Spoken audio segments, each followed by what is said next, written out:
wa ma kunna nahtadiya laula an hadallallah. Asyhadu an la ilaha illallah la syarikalah wa asyhadu anna Muhammadan abduhu wa rasuluh. Allahumma shalli wa sallim ala nabiyyina Muhammadin wa ala alihi wa sahbihi ajma'in, amma ba'd. Yang saya hormati Ketua Pimpinan Cabang Muhammadiyah Palang, Pimpinan Cabang Aisyah, para pimpinan Ortom, Ketua Pimpinan Ranting Muhammadiyah Karangagung, Pimpinan Ranting Aisyah, Pimpinan Ortom, jamaah pengajian, Bapak Ibu semuanya yang saya hormati. Alhamdulillah di waktu subuh ini kita dipertemukan untuk bersilaturahmi di majelis taklim setelah berjamaah sholat subuh, suatu kenikmatan yang luar biasa yang diberikan Allah kepada kita semuanya. Shalawat dan salam semoga selalu terlimpahkan kepada junjungan kita Nabi besar Muhammad Sallallahu Alaihi Wasallam yang selalu kita jadikan sebagai uswah hasanah dalam kehidupan kita sehari-hari. Bapak Ibu yang saya hormati, tadi ada permintaan terkait dengan muktamar. Saya sampaikan terima kasih pada Bapak Ibu yang sudah mensupport dan mensiarkan muktamar yang insya Allah akan kita laksanakan pada tanggal 18 sampai 20 November 2022, walaupun yang tanggal 18-nya itu kan sidang tanwir, kalau muktamarnya mulai tanggal 19, sehingga pembukaan kita di tanggal 19 pagi di Stadion Manahan. Tanggal 18-nya adalah sidang tanwir untuk memilih, menetapkan calon tetap 39 calon dari 94 yang sekarang ada. Acara-acara pramuktamar sudah dilakukan, mulai dari acara song-song untuk meramaikan seperti tanggal 11 September yang lalu, Jalan Sehat se-Jawa Tengah, serentak se-Jateng. Kemudian besok tanggal 8 ada pengajian umum dengan menghadirkan Ustadz Adi Hidayat. Mungkin dari sebagian di Jawa Timur dapat undangan untuk hari Sabtu besok tanggal 8 di Edutorium UMS. Silahkan bisa hadir di Edutorium. Kemudian terkait dengan pembukaan pada tanggal 19, tentu penggembira yang sudah daftar sedemikian banyak sehingga Bapak Ibu silakan berbondong-bondong ke arena muktamar, tapi jangan punya pikiran bisa masuk stadion, itu aja. Kapasitas Stadion Manahan hanya 20.000. 20.000 belum terkurangi oleh tamu VVIP dan juga terkurangi oleh panggung, sehingga mungkin kursi tersedia untuk penggembira di Stadion Manahan hanya kira-kira 15.000. Sementara pengunjung yang mungkin hadir bisa sampai 2 juta orang untuk di pembukaan itu. Maka Bapak Ibu bisa masuk Solo itu sudah bersyukur gitu ya. Sehingga jangan punya pikiran bisa masuk ke Stadion Manahan. Sehingga panitia sedang membuat rumusan kira-kira perwakilan per provinsi mungkin ya, berapa orang bisa masuk ke Stadion Manahan. Sebab kalau tidak dibuat kuota, nanti tidak semua provinsi bisa masuk di arena muktamar dalam hal ini pembukaan. Maka sedang dirumuskan kira-kira per provinsi berapa kuota untuk bisa masuk ke Stadion Manahan ketika upacara pembukaan. Bapak Ibu yang saya hormati, dan persiapan semuanya insya Allah sudah belum 100% tentunya, tetapi sudah hampir finish. untuk utusan muktamar, baik itu anggota, peserta maupun peninjau, semuanya di hotel. Tapi untuk penggembira itu sebagian besarnya di Amalusa Muhammadiyah seperti sekolah dan sebagainya. Sehingga kepada para penggembira supaya terkoordinir, ada petugas khusus yang menangani penggembira, tinggal koordinasi dengan petugas penggembira di panitia muktamar. Mungkin Bapak Ibu sudah mengenal siapa yang menangani penggembira, namanya Mas Rainal Falah gitu ya. Dialah yang mengkomunikasikan para penggembira sehingga akan ditransitkan di mana kira-kira, atau ingin kemana aja setelah upacara pembukaan. Semuanya salah satunya ada di petugas staf yang menangani penggembira, yakni Mas Rainal Falah, Ketua Pimpinan Daerah Pemuda Muhammadiyah Kota Surakarta. Bapak Ibu yang saya hormati, mari kita suksesan muktamar yang sudah tertunda 2 tahun. Yang mestinya 2020 tertunda sampai 2002. Dan kita sudah tatap muka full walaupun masih prokes. Tatap muka full tapi diharapkan masih prokes karena pemerintah tetap masih memasukkan waktu sebagai pandemi, belum sebagai endemi, tapi masih sebagai pandemi, sehingga tetap protokol kesehatan walaupun tatap muka full. Dan itu justru diminta oleh Pak Wali Kota Solo supaya semua orang berbondong-bondong sebanyak-banyaknya ke Solo Raya. Tentu bagi wali kota niatnya tidak semata-mata meramaikan dan mensukseskan, tapi motif ekonomi.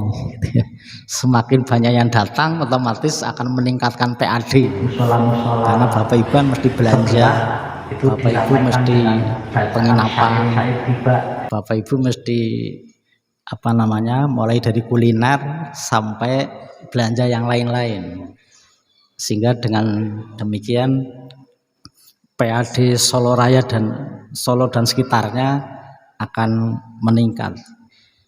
Dan itu perlu ditunjukkan kepada warga Muhammadiyah bahwa benar-benar kehadiran warga Muhammadiyah meningkatkan PAD Solo Raya.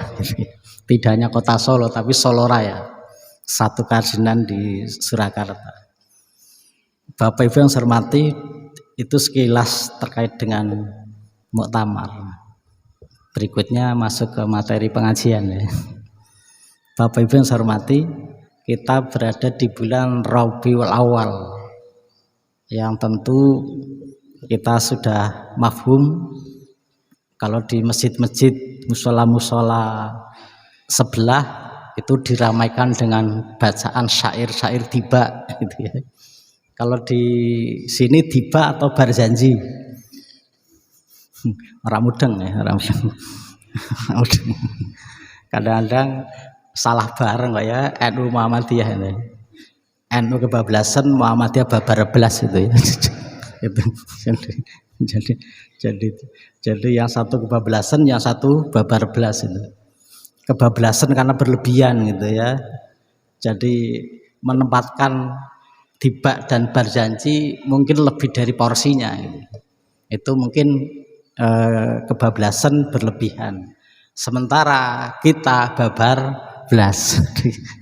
Padahal itu karya sastra. Ya, tempatkan sebatas sebagai karya sastra, tidak lebih dari itu. Baik tiba maupun barzanji adalah syair-syair cinta itu ya. Syair cinta kepada Nabi Muhammad SAW yang dihasilkan oleh ulama dari tiba dan dari barzan, makanya tibai dan barzanji. Kalau Pantura saya amati, kalau Pantura itu banyakkan tiba. Tapi kalau selatan itu saya dengarkan itu Barzanji. Apa nih Bapak Ibu? Paham nih? jadi jadi jadi kan dari syairnya kan kelihatan ini Barzanji atau tiba. Kalau Barzanji kan banyak kata Muhammadiyah kalau Barzanji itu. Kalau tiba nggak ada. Kalau Barzanji ada Muhammadiyahnya. Walama arada Allah taala ibroza hakikatihil Muhammadiyah. Allah gitu kayak itu kan kalau semua. Jadi adanya Muhammadiyah, nggak ada NU-nya, nggak ada. Adanya Muhammadiyah. Tapi warga Muhammadiyah nggak mudeng kalau ada Muhammadiyah itu. Kenapa? Nggak pernah baca. Ya, teman-teman fatayat muslimat pemuda mungkin juga sudah sengaja sing ono Muhammadiyah jadi waca gitu kan. Mengkolak GR. Walaupun tidak ada hubungannya dengan Muhammadiyah kita ya. Jadi walama aradallahu taala ibroza hakikatil Muhammadiyah. Walama lanalikane arada badhe ngersakake sapa Allah taala ibroza melahirkan menopo melahirkan al hakikatihil Muhammadiyah, hakikat Nur Muhammad. Karena menurut pandangan para sufi Nabi Muhammad itu secara ruh lahir pertama gitu kan. Secara ruh mungguwe kaum sufi wonten kitab Al-Insanul Kamil yang ditulis oleh Al-Jili itu kan wonten tingkatan-tingkatan wujud. Pertama wujud Allah, yang kedua ruh Muhammad gitu kan. Baru disusul wujud-wujud yang lain. Itu tingkatan wujud. Tetapi secara jasad Nabi Muhammad lahir terakhir. Tapi secara ruh Nabi lahir pertama. Itu mungguwe kaum sufi. Makanya lalu diungkap dalam syair Barzanji itu walamma arotallahu ta'ala ibroza hakikatihil Muhammadiyah. Itu kalau di Barzanji. Jadi itu hanyalah syair-syair cinta. Namanya syair cinta berlebihan itu biasa. Namanya syair cinta. Coba bapak-bapak yang dulu belum ada WA, belum ada SMS, buka ulang surat cintanya, berlebihan buatan kira-kira Bapak Ibu? Kaulah segalanya, kan berlebihan ya, musyrik toh itu. Kaulah segalanya, saya tidak bisa hidup tanpa kamu, kan biasa omong orang-orang sedang jatuh cinta kan omongannya mesti berlebihan. Kaulah segalanya, saya tidak bisa hidup tanpa kamu gitu kan. Ya sama, tiba itu ya syair-syair cinta. Tiba itu dihasilkan oleh ulama Yaman, dari Yaman pada tahun ke-9 setelah Hijriah. Barzanji itu dari Barzan dicipta oleh seorang ulama pada abad ke-12. Sehingga pasti Nabi Muhammad SAW tidak pernah ngerti akan syair itu gitu. Bapak yang saya hormati, tetapi yang kita pahami adalah bagaimana dakwah Rasulullah Muhammad SAW selama kira-kira 23 tahun, atau sering dengan ungkapan angka cantik oleh Bapak Ibu 22 tahun 2 bulan 22 hari. Itu yang sering. Kalau kita hayati bagaimana dakwah Rasulullah, kemudian kita praktekkan sebagai orang yang sehari-hari menangani ormas Islam sebagai gerakan dakwah, kira-kira kalau penghayatan saya ada 4 dukungan yang diperlukan dalam dakwah pengembangan agama Islam. Yang pertama, dakwah pasti butuh dukungan yang namanya SDM, sumber daya manusia. Nabi Muhammad SAW, kemudian sahabat-sahabat yang pertama kali masuk Islam, itulah SDM pada masa Nabi untuk mengembangkan Islam. Tapi SDM saja belum cukup Bapak Ibu. Dakwah butuh yang kedua, yakni kekuasaan. dakwah tanpa kekuasaan nggak lancar. Nabi Muhammad SAW 13 tahun di Mekah, tapi umat Islam belum bisa dibangun. Umat Islam dibangun justru nanti ketika di Madinah. Di Makkah Nabi belum bisa membangun umat Islam. Kalau Bapak Ibu baca selama ini di Sirah Nabawiyah, 13 tahun Nabi di Makkah, berapa umat yang masuk Islam Bapak Ibu? Berapa orang kira-kira pengikut Nabi selama di Mekah di 13 tahun? Berapa jumlah umat Islam? Enggak ada statistiknya ya. Beberapa kitab menyebut, ada yang menyebut hanya 75 orang. Ada yang menyebut ada 200 orang selama 13 tahun. Sehingga umat belum bisa dibangun di Mekah walaupun 13 tahun. Salah satunya karena Nabi Muhammad SAW ketika di Mekah adalah musuh penguasa, bukan dakwah yang didukung oleh penguasa. Itulah kemudian elit Yasrib, Bapak Ibu, elit Yasrib itu sudah melobi Nabi Muhammad untuk segera pindah dari Mekah ke Yasrib. Jadi peristiwa hijrah itu tidak peristiwa spontan Bapak Ibu. Peristiwa hijrah itu sudah diawali lobi elit Yasrib ya, kira-kira butuh waktu 2 tahun. Dari awal elit Yasrib melobi Kanjeng Nabi untuk kerso pindah dari Mekah ke Yasrib, itu kira-kira butuh waktu 2 tahun. Sampai kemudian Nabi benar-benar diizinkan oleh Allah untuk pindah dari Mekah ke Yasrib. Itulah yang kemudian Bapak Ibu, apa doa Nabi ketika Allah kemudian mengizinkan beliau hijrah? Doanya apa Bapak Ibu? Doanya tentu Bapak Ibu udah hafal. Dalam Al-Isra ayat 80. Yang itu menjadi doa Bapak Ibu kan? A'udzubillahi minasyaitonirrajim. Bismillahirrahmanirrahim. Wa qur rabbi adkhilni mudkhala sidqin. Mosok ora hafal. Wa qur rabbi adkhilni mudkhala sidqin wa khrijni mukhraja sidqin waj'alni min ladunka sultanan nasira. Jadi wa qur rabbi adkhilni mudkhala sidqin. Jadi saya masuk dengan cara yang baik. Kemana? Masuk ke kota Yasrib. Untuk masuk ke kota Yasrib, saya keluar dengan cara yang baik, keluar dari kota Makkah.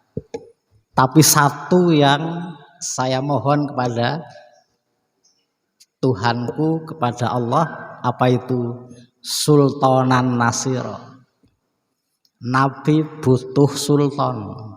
Nabi butuh sultan, sultan yang menolong, kekuasaan yang menolong.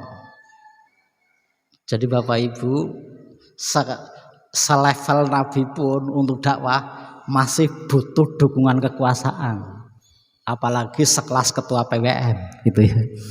Tanpa kekuasaan dakwah nggak lancar. Jangan dikira kalau kemudian Muhammadiyah sudah kuat mandiri, ora iso tanpa kekuasaan. Legalitas Muhammadiyah, legalitas amal usaha Muhammadiyah sepenuhnya di tangan kekuasaan Bapak Ibu. Sekolah kita nggak bisa kalau penguasa tidak tanda tangan izin operasional sekolah Muhammadiyah. Rumah sakit kita nggak bisa operasi tanpa tanda tangan bupati, sehingga gampang penguasa ingin mematikan Muhammadiyah. Ramai-ramai bupati nggak mau tanda tangan rumah sakit, selesai rumah sakit Muhammadiyah. Ya.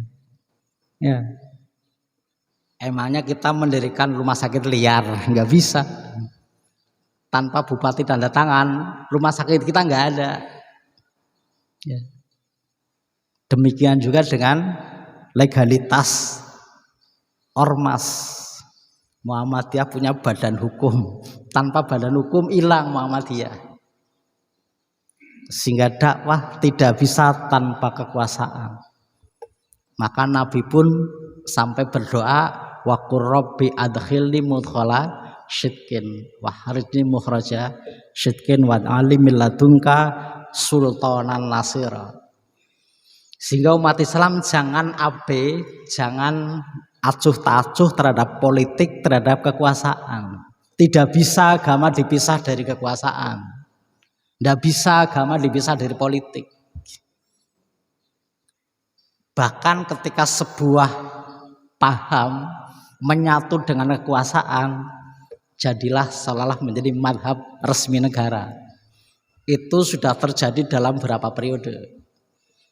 Bagaimana Mu'tazilah menjadi madhab resmi pada masa Abbasiyah, sampai-sampai ada mihnah. Mihnah itu screening pejabat yang tidak Mu'tazilah, kemudian dihentikan sebagai pejabat. Sama dengan Muhammadiyah kerja di Kemenak gitu ya. Itu langsung kena screening gitu kan. Ya. Jadi itu selalu dimanapun madhab yang bisa bersatu dengan penguasa, itulah semacam menjadi madhab resmi. Itu terjadi pada masa Abbasiyah dengan madhab Mu'tazilah. Itu kemudian terulang di Arab Saudi. Bagaimana menyatunya Raja Saud dengan ulama Syekh Muhammad bin Abdul Wahab, yang kemudian disebut sebagai Wahabi.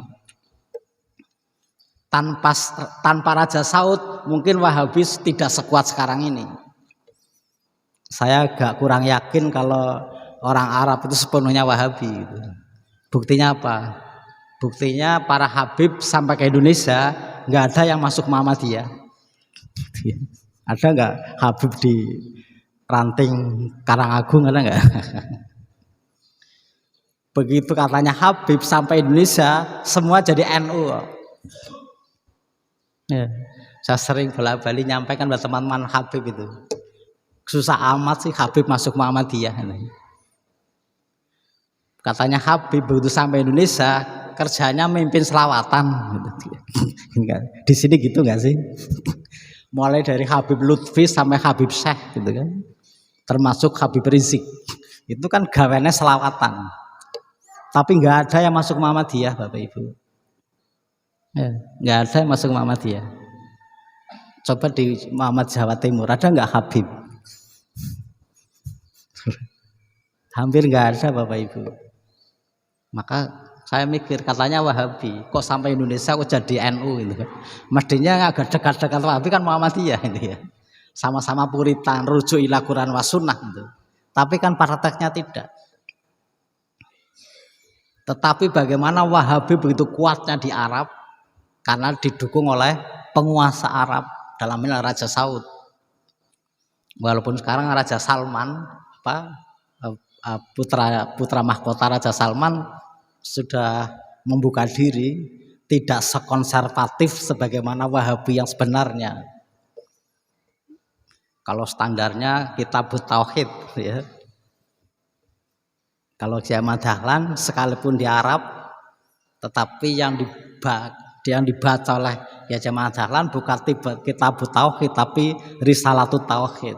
Sama-sama kitab Tauhid tapi dua paham yang berbeda antara Syekh Muhammad Abduh dan Syekh Muhammad bin Abdul Wahab.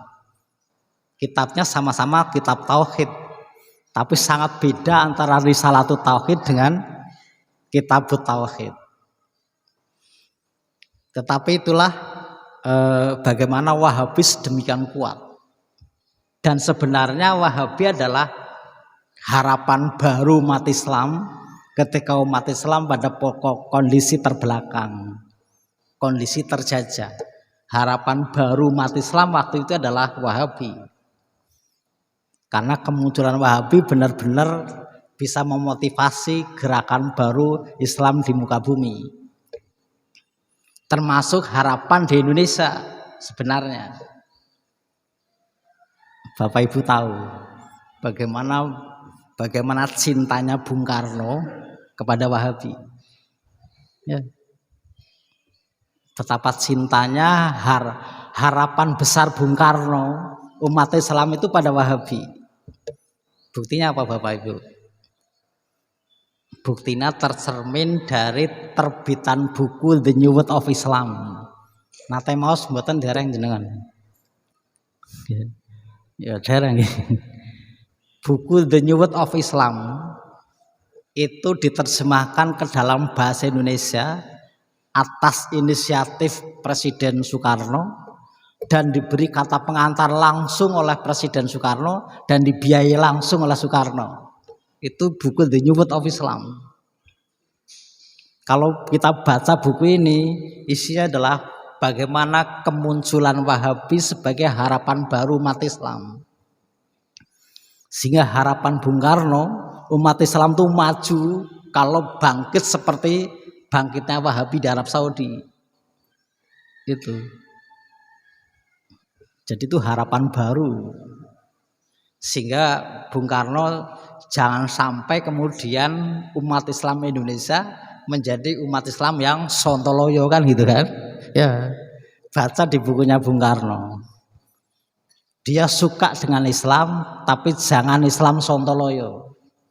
Tapi Islam yang dinamis. Dan dinamika Islam itu ada di Wahabi pada awal kelahiran. Itulah yang kemudian Bung Karno sangat berharap bagaimana semangat kemajuan umat Islam Indonesia termotivasi dengan gerakan Wahabi. Yang itu ada di buku The New World of Islam, tulisan dari Lothrop Stoddard dari mana? Swedia. Ya. Itu bukunya tebal, kira-kira berapa ya? 600 halaman mungkin ya, mungkin. Kalau mahasiswa YN mahasiswa YN yang angkatan 85 90 itu sangat akrab dengan buku ini. Itu buku ini kata pengantarnya langsung adalah Bung Karno.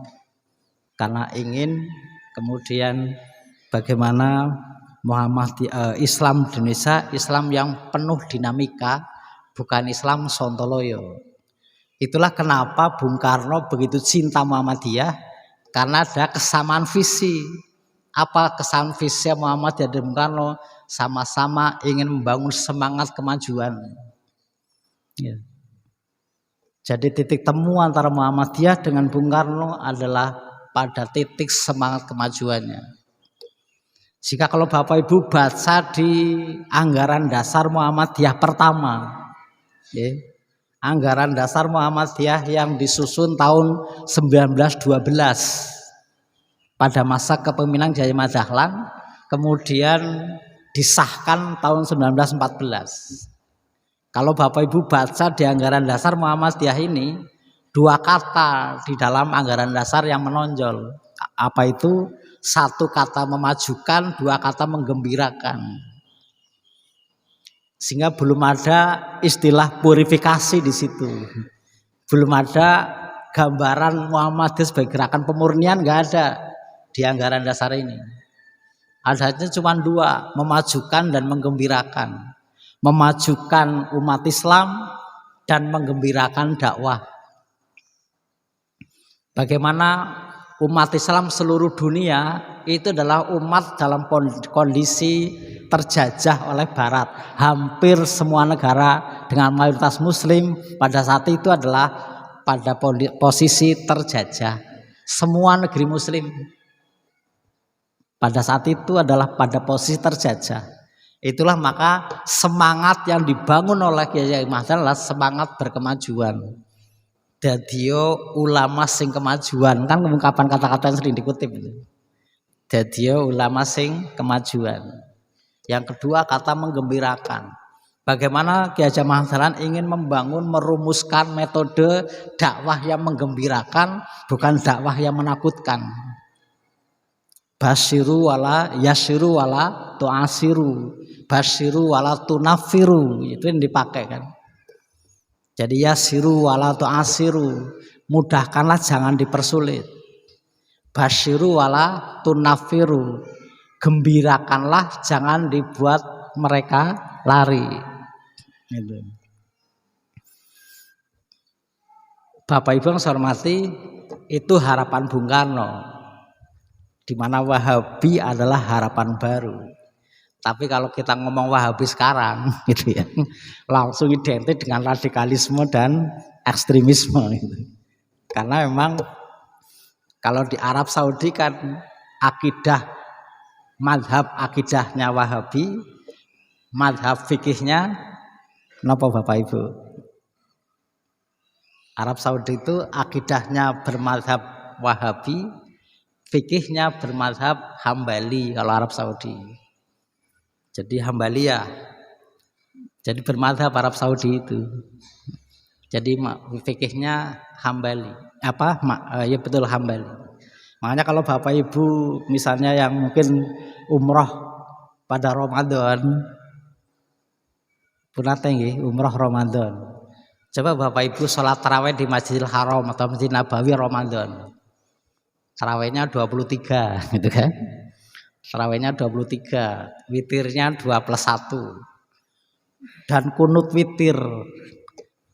Kalau Imam Syafi'i kunut witir mulai tanggal berapa Bapak Ibu? Ya tentu Muhammadiyah nggak mengenal kunut witir itu ya. Tapi kan Bapak Ibu perlu tahu bagaimana ulama-ulama itu. Kalau Imam Syafi'i kunut witir itu tanggal 16 Ramadan, pertengahan Ramadan mulai kunut witir. Tapi kalau madhab Hambali kunut witir mulai hari pertama. Nah kalau Bapak Ibu tarawih di Masjidil Haram, tarawih di Masjid Nabawi, mulai malam pertama udah kunut. Jadi mulai malam pertama di Masjidil Haram itu mulai kunut. Tidak pertengahan, tapi malam pertama itu sudah mulai kunut witir. Allahumma hdina fiman hadait wa afina fiman afait wa tawallana fiman tawallait. Tapi itu hanyalah bagian kecil dari kunut witir di Masjidil Haram. Kunutnya panjang. Mungkin kunutnya Masjidil Haram sama dengan Bapak Ibu selesai 11 rakaat mungkin ya. Saking panjangnya gitu.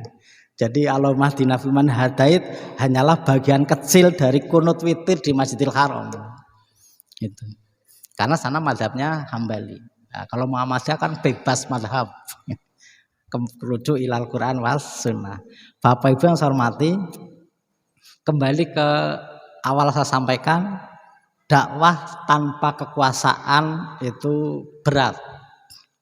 Makanya bagaimana Wahabi itu didukung full sehingga Arab Saudi itu adalah penyatuan antara Raja Saud sebagai penguasa dan ulama Muhammad bin Abdul Wahab sebagai paham agama. Menyatu jadilah Wahabi menjadi dalam tanda kutip madhab resmi negara. Lah demikian juga dengan Indonesia. Siapa madhab resmi negara ini? Setengah resmi gitu kan. Ya mayoritas. Kalau Bapak Ibu belajar ilmu sosiologi agama, ada tema kajian namanya The Myth of Majority. Okay. Kalau Bapak Ibu belajar ilmu sosiologi agama, ada tema kajian namanya The Myth of Majority, mitos mayoritas. Ya namanya mayoritas di mana-mana jadi penguasa. Nah, itu ya. Yang namanya mayoritas di mana-mana jadi penguasa. Kira-kira Muhammadiyah mayoritas nopo minoritas? Nah, itu ya. Minoritas, maka tidak bisa menjadi penguasa karena kekuasaan butuh 3 syarat. Butuh isi kepala, butuh jumlah kepala, dan butuh isi tas gitu ya kekuasaan. Lah Muhammadiyah itu hanya banyak diisi kepala, tapi minim jumlah kepala gitu. Akhirnya agak susah berkuasa. Kurang jumlah kepala. Lah bagaimana dakwah kita itu supaya jangan hanya isi kepala tapi juga jumlah kepalanya ditambah gitu. Ya jumlah kepala. Sama dengan Nabi Muhammad SAW. Tentu sangat berat tanpa kekuasaan untuk dakwah. Maka kemudian Nabi Muhammad menerima, terlepas dari itu peristiwa yang memang Allah kehendaki, Tapi proses-proses manusiawinya itu ada, bahwa Nabi Muhammad telah 2 tahun kira-kira dilobi oleh elit Yasrib. Kenapa Yasrib? Yasrib itu kota yang sudah lebih maju dari Mekah. Yasrib itu kota yang sudah lebih maju dari Mekah, tapi selalu dirundung konflik. Itulah kemudian elit Yasrib berpikir yang bisa memimpin Yasrib adalah Al-Amin. Itu pikiran elit Yasrib. Yang bisa memimpin Yasrib adalah Al-Amin. Sinten Bapak Ibu Al-Amin? Nabi Muhammad Shallallahu Alaihi Wasallam. Maka dilobilah Al-Amin supaya ada di Madinah, ada di Yasrib, supaya bisa memimpin Yasrib. Itulah kemudian kenapa mereka melobi Kanjeng Nabi supaya pindah dari Mekah ke Yasrib. Itulah yang kemudian dikabulkan, Allah mengizinkan, maka Nabi pun berdoa tadi. Dan benar Nabi benar pindah dari Mekah ke Yasrib. Maka saking senangnya saking senangnya orang Yasrib, Nabi dan sahabat benar-benar kerso pindah dari Mekah ke Yasrib. Itulah kemudian ini versinya Pak Nurholis Majid. Orang Yasrib ramai-ramai berdiri di pintu gerbang menyambut kehadiran Nabi dan sahabat dengan mengungkapkan sebuah syair. Syairnya apa Bapak Ibu? Syairnya apa? Syair menyambut Nabi dan sahabat yang diungkapkan, dikumandangkan oleh masyarakat Yasrib. Sangat terkenal, pasti Bapak Ibu hafal. Apa syairnya? Tola'al badru alaina. Tola'al badru alaina wajaba syukru alaina mada'a lillahida. Tola'a sampun terbit menopo al badru. Apa al badru? Bulan purnama sebagai gambaran Nabi Muhammad, karena saking indahnya, gitu kan? Saking indahnya dalam pandangan orang Yasrib, sehingga Nabi Muhammad digambarkan bagaikan bulan purnama. Tola'al badru alaina. Bulan purnama telah terbit, telah hadir di tengah-tengah kita. Sehingga syair Tola'al badru alaina bukan syairnya NU, gitu ya. Syairnya orang Yasrib untuk menyambut kehadiran Nabi Muhammad Shallallahu Alaihi Wasallam. Laula NU di copy paste dengan prinsip kaidah fikih al muhafadzatu ala qadimis sholih wal ahdu bil jadidil. Apal mboten nggih apa kaidah fikih? Al muhafadzatu ala qadimis sholih wal ahdu bil jadidil aslah. Itu kan kaidah fikih yang dipakai oleh NU untuk mempertahankan tradisi. Al-muhafadzatu ala qadimis sholih, menjaga tradisi lama yang baik dan mengambil tradisi baru yang lebih baik kan itu. Maka kemudian tradisi bagaimana orang Yasrib menghormat Nabi ketika hadir itu dipakai. Tola'al badru alaina dipakai untuk menghormat orang penting rawuh, kan gitu kan. Pakai rawuh tola'al badru alaina. Kemudian pejabat rawuh tola'al badru alaina. Ibarat Nabi ketika baru hadir di Yasrib.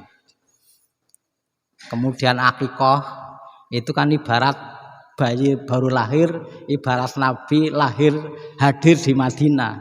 Maka bayi lahir ketika di akikoh berputar sambil dibacakan tola'al badru alaina. Cuman kalau di kelahiran biasanya tidak pakai tola'al tapi asyraqal badru alaina kan itu. Artinya sama. Jadi bulan purnama telah hadir gitu ya. Asyraqal badru alaina. Ya itu bukan kultur Muhammadiyah ya. Tapi itu di copy paste dari kasus itu. Asyraqal, makanya kan kalau kultur Jawa lalu wis disrokoli nopo derengan itu kan. Itu kan nggih pun disrokoli nopo dereng itu.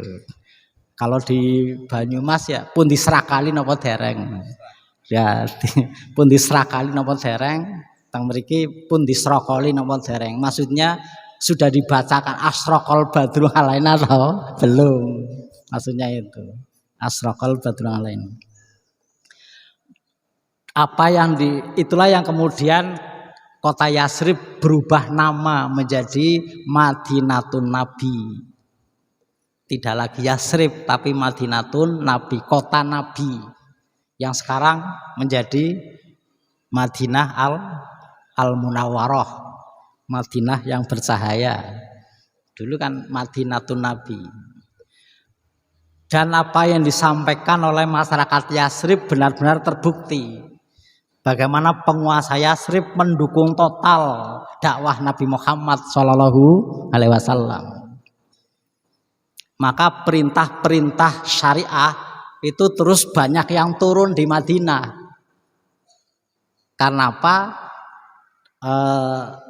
Benar-benar Nabi didukung dakwahnya oleh penguasa. Sehingga umat Islam berbondong-bondong masuk Islam masyarakat itu. Sehingga umat Islam pertama dibangun buatan Mekah Bapak Ibu, tapi di Madinah. Madinah inilah umat Islam pertama bisa dibangun. Karena apa? Dapat dukungan kekuasaan. Maka warga Muhammadiyah jangan abe terhadap politik. Besok pemilu 2024 nyalek Bapak Ibu. Ya. Karena apa? Karena anggota dewan tugasnya membuat undang-undang. Lah kalau anggota dewan orang jelek, orang buruk-buruk, kan undang-undang yang dihasilkan kan buruk juga. Karena Muhammadiyah tidak terlibat pada pembuatan undang-undang karena tidak ada anggota dewan, banyak undang-undang yang kemudian merugikan Muhammadiyah. Akibatnya apa? Bolak-balik judicial review, bolak-balik judicial review. Gitu kan. Muhammadiyah mengajukan judicial review artinya undang-undang yang ada tidak menguntungkan Muhammadiyah. Untungnya menang. Coba kalau kita kalah. Ya. Undang-undang ke rumah sakitan, untung kita menang di judicial review. Coba kalau kita kalah. Yang berhak mendirikan rumah sakit adalah yayasan, organisasi yang bergerak di bidang kerumah sakitan. Orang nyambung dengan Muhammadiyah kan? Kenapa? Muhammadiyah adalah gerakan Islam, dakwah, amar ma'ruf nahi mungkar dan tajdid, bersumber pada Quran dan Sunnah. Nggak nyambung dengan undang-undang itu. Sehingga Muhammadiyah tidak boleh mendirikan rumah sakit. Sehingga setiap rumah sakit Muhammadiyah harus ada yayasan masing-masing yang menyatakan bergerak di bidang kerumah sakitan. Tapi alhamdulillah kita menang di judicial review, akhirnya lolos rumah sakit kan. Tapi kalau kalah coba, mosok Muhammadiyah mah judicial review terus menerus, maka anggota dewan tugasnya adalah di samping membuat anggaran adalah membuat undang-undang. Bapak Ibu tahu bedanya undang-undang dengan Al-Quran? Apa Bapak Ibu? Apa bedanya undang dengan Al-Quran? Al-Quran nggak bisa dipaksakan, undang-undang bisa memaksa orang. Itu yang paling penting. Ya. Undang-undang Quran itu nggak bisa dipaksakan. Masjid ini muadzin sehari adzan 5 kali, nggak bisa maksa orang datang ke masjid untuk berjamaah. Gimana apa nggih? Nggak bisa. Walaupun masjid kita spekernya 16, satu masjid spekernya 16, sesuara angin masing-masing 4 gitu kan. 4 kali 4 16, dekat masjid dengan sebelahnya cuma 10 meter, semua pakai speaker. Yang jamaah berapa orang coba? Tidak imbang dengan jumlah speaker. Ya, nggak imbang dengan jumlah speaker. Tapi nggak bisa maksa orang ke masjid. Kenapa? Agama tidak bisa dipaksakan. Beda dengan undang-undang. Begitu undang-undang digedok, itu mengikat semua orang, dan sanksinya bersifat memaksa. Bapak Ibu dipanggil polisi 2 kali nggak datang, yang ketiga jemput paksa Bapak Ibu. Ya. Bapak Ibu dipanggil polisi 2 kali nggak datang, yang ketiga pasti jemput paksa. Walaupun kalahnya Gus itu ya, kalahnya Gus dilindungi santrinya, ora iso, cepat atau lambat saya kepung pondok pesantren.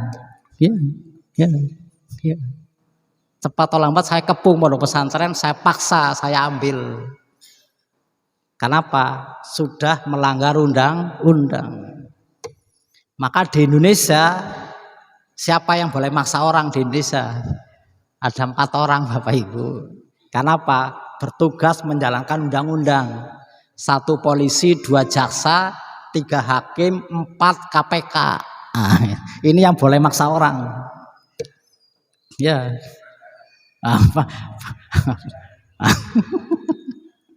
Ya, itu yang boleh maksa orang.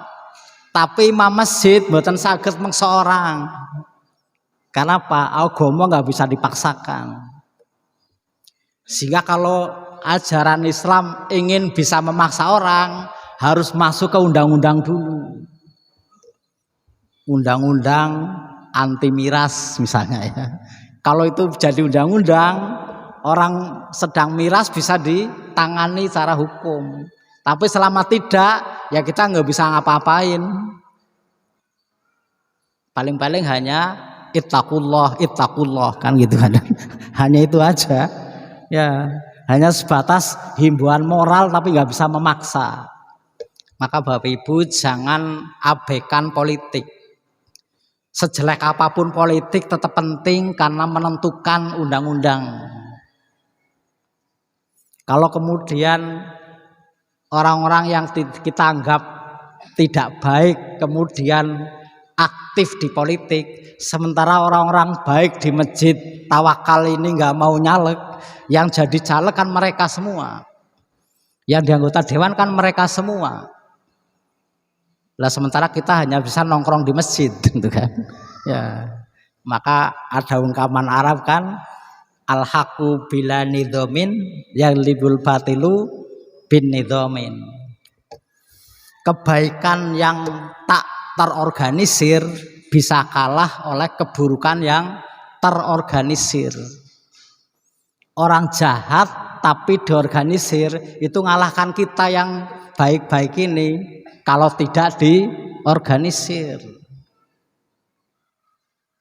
Bapak Ibu ketahuilah di sana yang mungkin Bapak Ibu kita anggap sebagai orang hidup di lorong gelap gitu ya.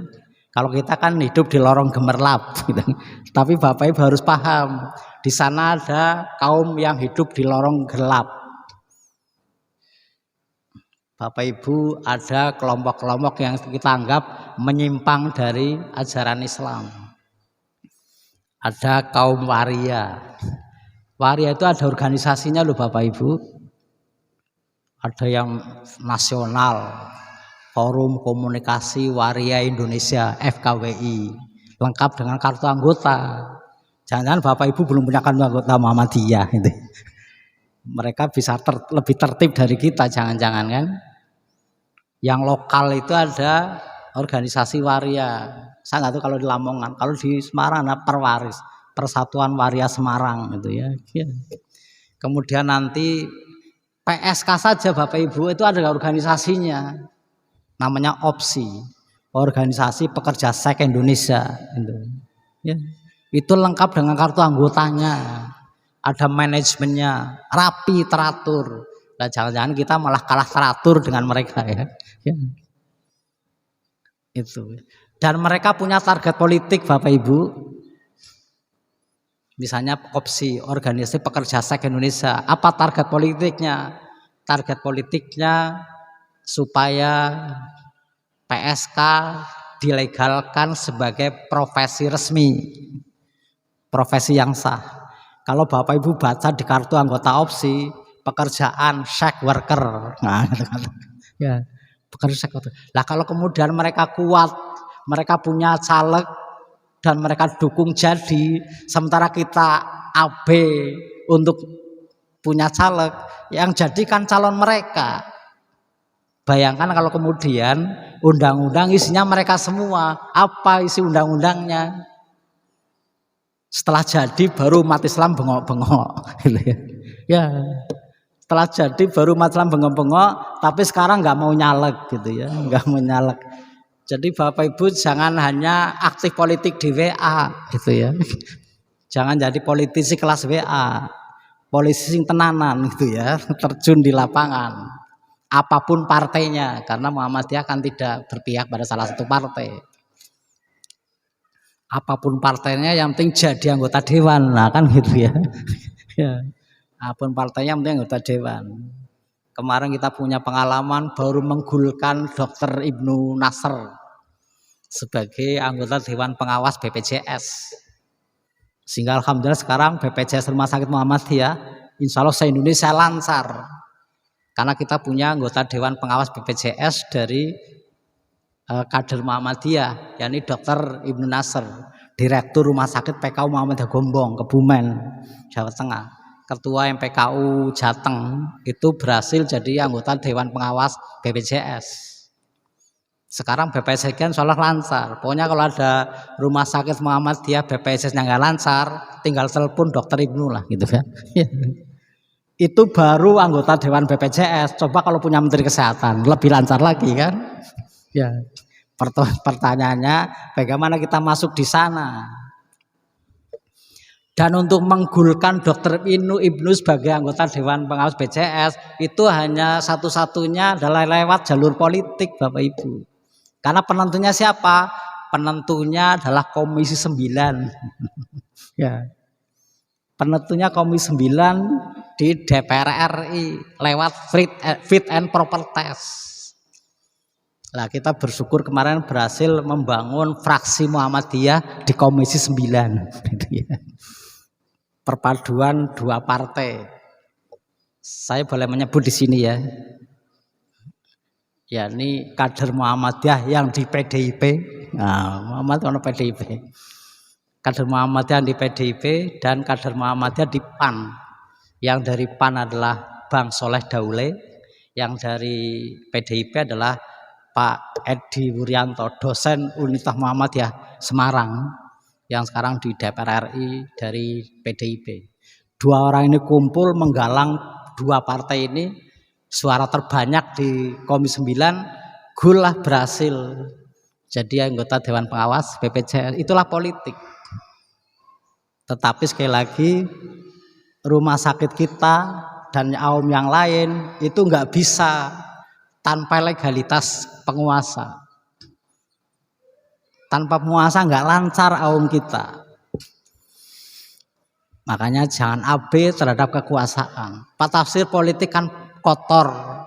Dakwah di tempat yang kotor pahalanya lebih banyak daripada dakwah di tempat yang bersih. Nah itu ya. Baik di tempat bersih biasa, tapi baik di tempat kotor baru luar biasa. Nah iso, gitu ya. Maka sering saya gambarkan jadilah bunga teratai. Bunga teratai itu selalu mekar walaupun di comberan. Mekar bersih walaupun di comberan. Bapak Ibu itu yang kedua. Yang ketiga, dakwah butuh dukungan ekonomi. Tanpa dukungan ekonomi dakwah ya nggak lancar.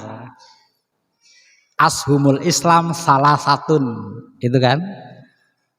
Ashumul Islam salah satun, saham. Dari kata ashamu itu dari dalam bahasa Indonesia ada kata saham, gitu ya. Saham itu dari bahasa Arab sahmun, ya, gitu ya. Dalam ilmu ekonomi ada saham, itu dari bahasa Arab sahmun, amunisi. Jadi ashumul Islam salah satun, saham atau amunisi Islam itu 3. 1 sholat, 2 puasa, 3 zakat. Itulah amunisi Islam. Puasa, sholat, dan zakat. Puasa dan sholat adalah amunisi spiritual, membangun mental. Sholat, puasa itu adalah alat membangun mental. Tapi mental aja tidak cukup butuh fisik. Pembangun fisik kita adalah zakat. Maka lazismu, gitu kan? Saya kira jangan sampai ada warga Muhammadiyah yang zakatnya di luar lazismu. Nonton apa mboten? Ya. Jangan sampai ada warga Muhammadiyah zakatnya di luar lazismu. Malah yang salah paham masyarakat zakat ke ACT. ACT itu bukan lazis. Ya. Keliru besar kalau Bapak Ibu zakat kok di ACT kemarin misalnya. Itu keliru besar. ACT itu bukan lembaga amil zakat, itu lembaga sosial. Izinnya aja beda kok. ACT itu izinnya Departemen Sosial. Yang dulu mengeluarkan Porkas, SDSB itu. Tapi kalau lazis itu Kemenak. Tidak boleh ada lembaga amil zakat di luar yang punya badan hukum. Siapa yang mengeluarkan badan hukum lembaga zakat? Hanya Kemenak. Kalau di Muhammadiyah ada lazismu, itulah yang sah. Kenapa? Berbadan hukum. Itulah maka sekarang kita nggak bisa menggunakan dana lazismu seenaknya. Kenapa? Sudah berbadan hukum.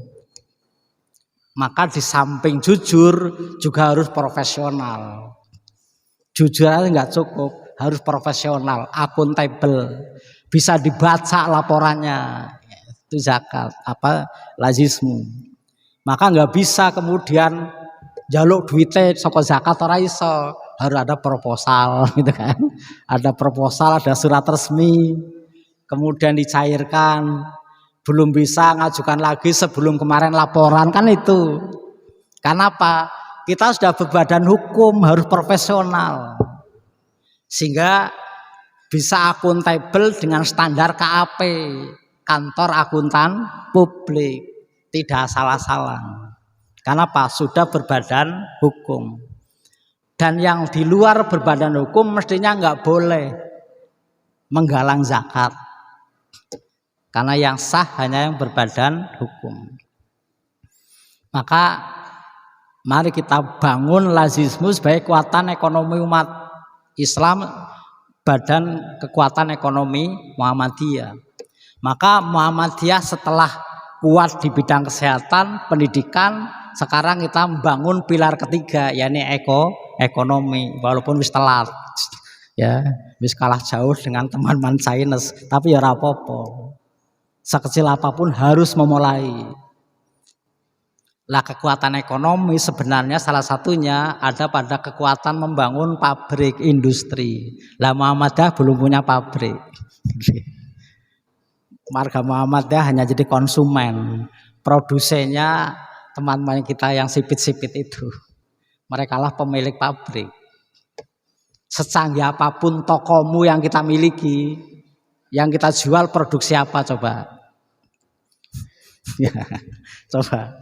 Secanggih apapun toko kita, yang kita jual produksi apa? Kan produk Maspion, Unilever, kemudian Wing. Siapa pemilik Wing? Siapa pemilik Unilever? Siapa pemilik? Ya, itulah. Maka sekarang Muhammadiyah sudah mulai mikir membangun pabrik. Maka kami di Jawa Tengah sekarang mulai merintis membangun pabrik alkes, alat kesehatan.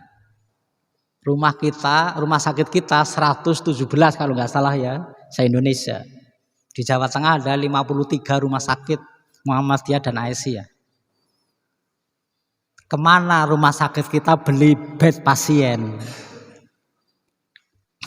Kemana rumah kita beli bed pasien? Mosok gawe bed ora iso? Nah, itu ya. Mosok gawe bed ora iso? Lah maka kami sekarang di Sukoharjo sedang kita rintis membangun pabrik alkes. Secara de facto itu sudah memproduksi. Beberapa rumah sakit kita sudah menggunakan produksinya Sukoharjo M1. M1 itu singkatan dari Muhammadiyah 1 karena itu hasil karya SMK Muhammadiyah 1 Sukoharjo. SMK tapi punya pabrik alkes. Cuman kan ini belum bisa diubah menjadi bendera pabrik industri. karena IMB-nya itu pendidikan. Tapi de facto-nya sudah menghasilkan alkes. Salah satu Jawa Timur yang langganan beli alkes ke SMK Muhammad Sukoharjo adalah Rumah Sakit Hasyim Asy'ari. Malah bukan Muhammadiyah nggih. Jadi rumah sakitnya Gus Soleh di mana? Jombang.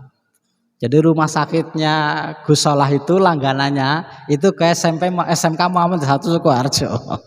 Jadi sangat akrab antara Muhammad Sukoharjo dengan keluarga Jombang karena langganan beli alkes. Jadi semua bed pasien di rumah sakit apa namanya Wahid Hasyim ya namanya itu full dari SMK Muhammad Sukoharjo. Nah, ya mudah-mudahan nanti PKU Muhammadiyah di Jawa Timur juga belinya ke sana. Walaupun belum bendera industri, ya sedang kita proses untuk menjadi industri yang standar nasional. Itu ekonomi Bapak Ibu.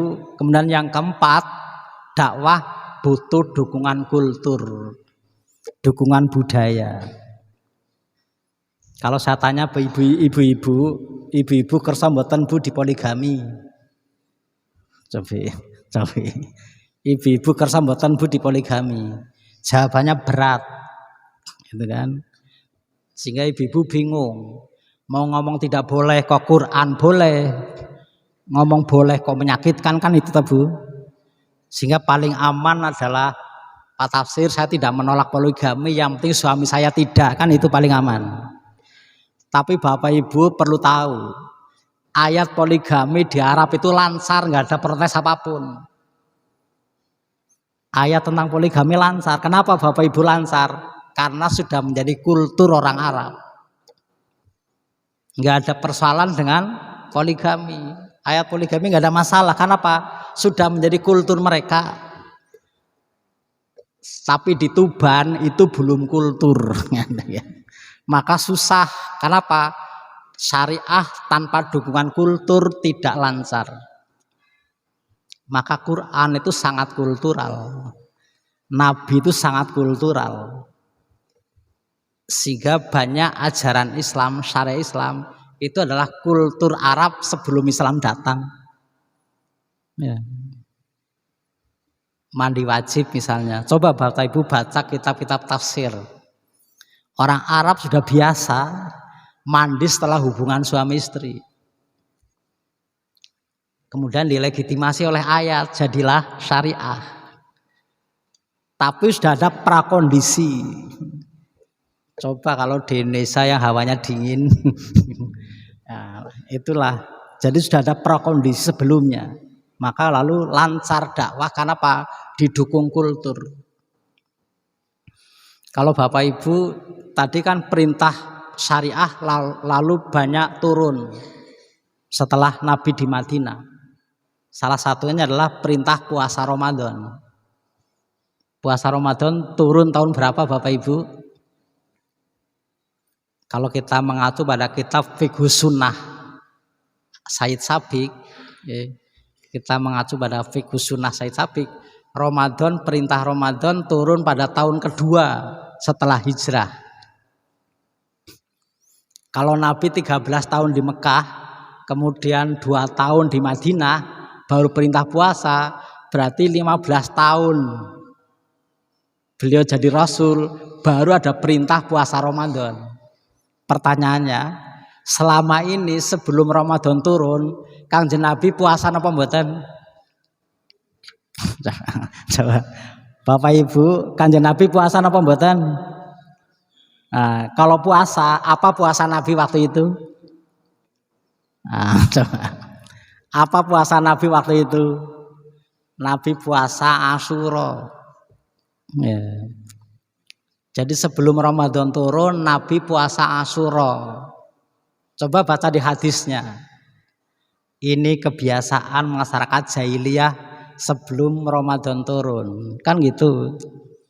Karena perintah Ramadan sudah turun, maka puasa wajib kita adalah Ramadan.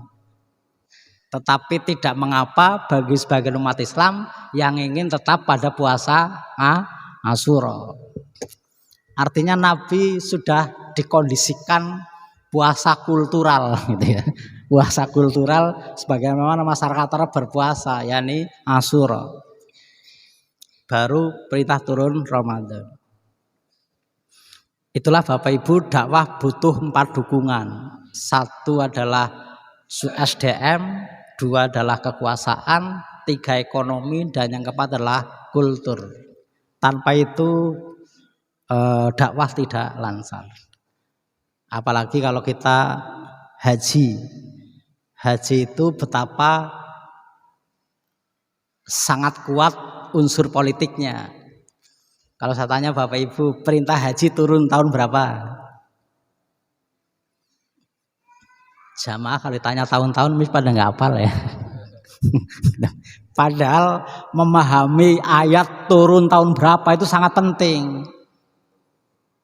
Sehingga memahami ayat nggak bisa hanya dari teksnya. Jadi Bapak Ibu sangat penting tahu ayat ini turun tahun berapa. Ketika itu umat dalam kondisi seperti apa, itu sangat penting. Nah, tapi jarang pengajian itu ya. Bapak Ibu, kalau kita mengacu masih pada kitab Fiqh Sunnah tadi, perintah haji turun tahun ke-6 setelah hijrah. Ya. Perintah haji turun tahun ke-6 setelah hijrah. Pertanyaannya Bapak Ibu, Kanjeng Nabi saged haji napa mboten? Tahun ke-6 beliau diperintah, Kanjeng Nabi saged haji napa mboten? Tidak bisa. Kenapa Bapak Ibu sekelas Nabi kok haji ora iso? Bapak Ibu kembali ke sejarah tadi. Ketika Nabi hijrah dari Mekah ke Madinah, siapa penguasa Mekah? Siapa penguasa Mekah ketika Mekah ditinggal Nabi? Kaum kafir. Sehingga ketika Mekah ditinggal Nabi, penguasa Mekah adalah penguasa kafir. Lah sementara haji harus ke kota Mekah. Coba Bapak Ibu baca di buku fikih apa pengertian haji. Haji adalah qasdu Makkah lidail ibadah. Kan itu. Yang namanya haji adalah qasdu Makkah, memaksudkan diri ke kota Makkah. Untuk apa? Untuk ibadah, bukan shopping, bukan traveling, tapi ibadah. Sehingga haji hanya di Mekah Bapak Ibu. Jadi Madinah itu bukan bagian dari haji. Tapi wis tekan Arab mosok namun tekan Mekah gitu kan. Maka dipaket oleh pemerintah Bapak Ibu Mekah sekaligus Madinah. Tapi Madinah itu bukan bagian dari haji. Haji ke Mekah. Tapi Nabi tetap belum bisa haji karena apa?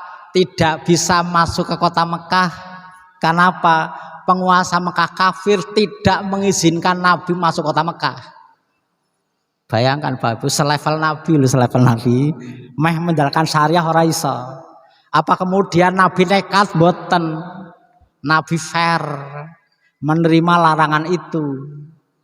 Sehingga Nabi tidak bisa menunaikan ibadah haji. Malah jenengan melipir lewat Filipina itu ya. Nabi fair karena dilarang ya tidak haji. Kemudian Nabi menarik diri ke Hudaybiyah, terjadilah perjanjian Hudaybiyah. Tapi Nabi kan harus menjalankan syariah, tapi belum bisa. Bagaimana caranya? Kekuasaan politik harus dibangun. Bagaimana caranya? Membangun umat yang banyak. Politik nggak bisa dibangun dengan umat yang sedikit, harus umat yang banyak. Maka Nabi bangun umat di Madinah. Begitu umat banyak, beliau bawa dari Madinah ke Makkah. Tahun berapa Bapak Ibu? Inilah yang namanya Fathu Makkah. Tahun berapa Bapak Ibu? tahun ke-8 setelah hijrah. Nabi bawa umat berbondong-bondong dari Madinah ke Mekah. Dengan cara bawa umat berbondong-bondong ke Mekah, penguasa Mekah menyerah tanpa syarat. Maka semua presiden tumbang karena umat berbondong-bondong, Bapak Ibu.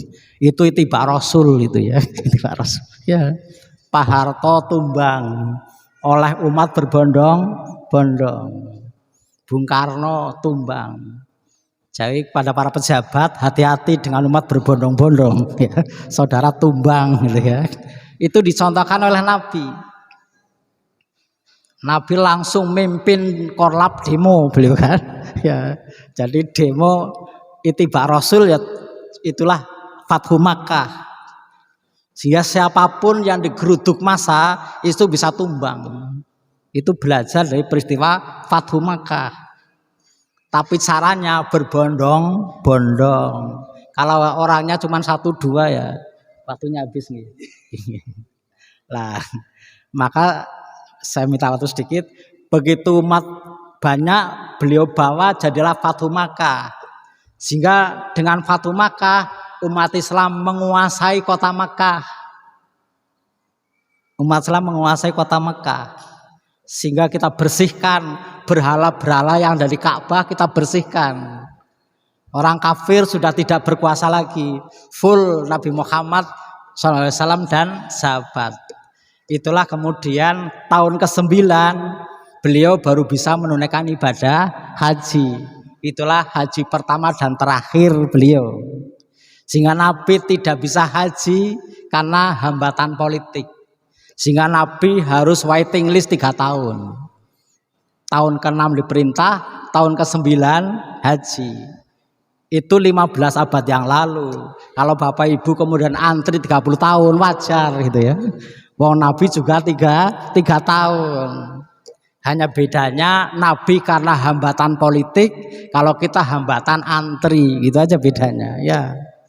Itulah politik.